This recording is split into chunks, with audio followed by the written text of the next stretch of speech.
L'Amérique du Nord et l'Amérique du Sud sont largement considérées comme des continents totalement distincts, mais elles sont techniquement reliées par la Terre l'une à l'autre à travers l'isthme du Panama.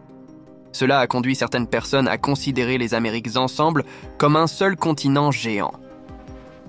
Depuis des milliers d'années, les gens traversent l'isthme du Panama entre les deux moitiés de l'Amérique. Mais contrairement à ce que vous pourriez penser, si vous vivez aux États-Unis ou au Canada aujourd'hui et que vous tapez des directions vers Buenos Aires par exemple dans Google Maps, vous obtiendrez simplement un message d'erreur.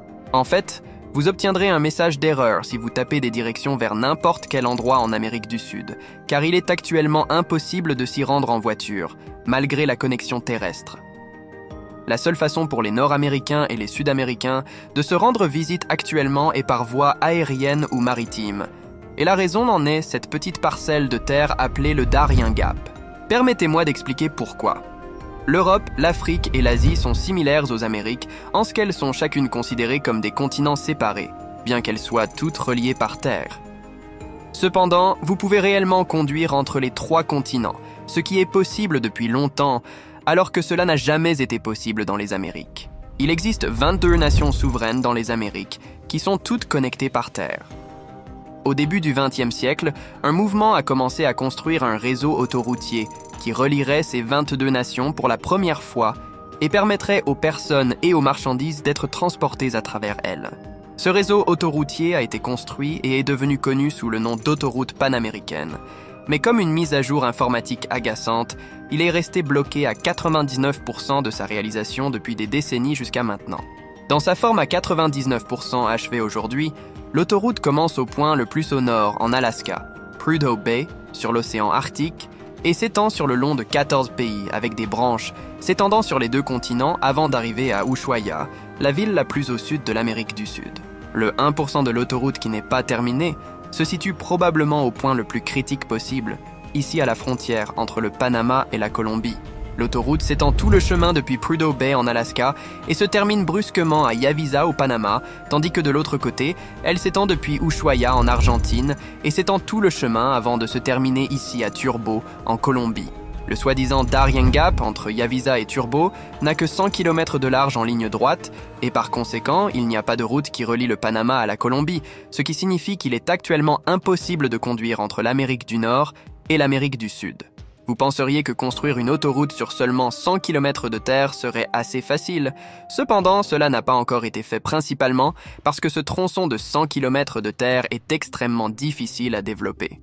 Pour commencer, l'ensemble du Gap est couvert d'une jungle épaisse, de marécages et de montagnes qui sont tous extrêmement préjudiciables à la construction de routes et au transport. Pour vous donner une idée de la difficulté massive de ce terrain à traverser, laissez-moi vous parler des premières personnes qui ont réussi à traverser complètement cette bande de terre. En 1985, une équipe a pris une Jeep Wrangler CG pour parcourir 201 km à travers la jungle. Cela leur a pris 741 jours pour traverser de l'autre côté, ce qui signifie qu'en moyenne, ils étaient capables de conduire seulement 270 mètres par jour à travers la jungle. Il y a aussi beaucoup de terribles maladies tropicales ici, qui rendent le travail dans la jungle un cauchemar pour les travailleurs de la construction. Considérez la construction du canal de Panama il y a un peu plus d'un siècle, dans la même région du Darien Gap. 28 000 travailleurs sont morts ici au Panama en construisant le canal en raison de maladies tropicales et plus de 12 000 autres travailleurs sont morts dans les années 1850 et 1860 en construisant le prédécesseur du canal, le chemin de fer de Panama. Construire quoi que ce soit ici est intrinsèquement dangereux, difficile et extrêmement coûteux en raison de la géographie terriblement accidentée de la région. Mais ce n'est pas entièrement la seule raison pour laquelle une route n'a jamais été construite ici. Des routes coûteuses ont été construites dans des environnements encore plus difficiles auparavant, mais ici, à la frontière entre le Panama et la Colombie, il y a beaucoup de résistance politique à la construction d'une route qui relie les deux pays. Pour commencer, la fièvre afteuse est encore une affection courante chez les bovins en Amérique du Sud, mais elle a été complètement éradiquée en Amérique centrale et en Amérique du Nord depuis les années 1950. Il y a beaucoup de preuves suggérant que l'absence de route ou de chemin à travers le Darien Gap a empêché les vaches d'Amérique du Sud infectées de se déplacer et de propager la maladie en Amérique du Nord. Par conséquent, de nombreux éleveurs de bétail et agriculteurs des différents pays ici s'opposent fermement à la construction de la route, De plus, il y a une résistance massive parmi plusieurs peuples autochtones qui vivent dans la région du Darien Gap et qui croient qu'une autoroute construite à travers leurs terres perturbera ou même ruinera leur mode de vie. Mais le plus grand problème à la construction potentielle d'une autoroute ici est le dommage environnemental local qu'elle causera à un écosystème fragile. Le Darien Gap est une zone de faune vierge et presque intacte à l'heure actuelle. Et la construction d'une autoroute intercontinentale massive en plein milieu la perturberait. Une autoroute a techniquement commencé à être construite une fois en 1971, puis à nouveau en 1992, mais elle a été abandonnée à chaque fois en raison de rapports alarmants sur les dommages environnementaux. Cependant, il y a eu quelques idées qui ont été émises pour atténuer cela. Une idée est simplement d'étendre l'autoroute panaméricaine déjà existante de Yavisa au Panama jusqu'à la côte des Caraïbes à travers les écosystèmes moins délicats et d'établir un lien par ferry avec un réseau routier en Colombie.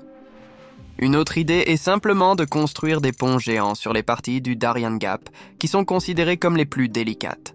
En tout cas, construire une autoroute à travers tout le Gap serait non seulement destructeur pour l'environnement et dangereux pour les travailleurs, mais ce serait aussi dangereux pour les personnes qui y conduisent, même après son achèvement, car toute la région est un foyer pour les trafiquants de drogue et les groupes insurgés.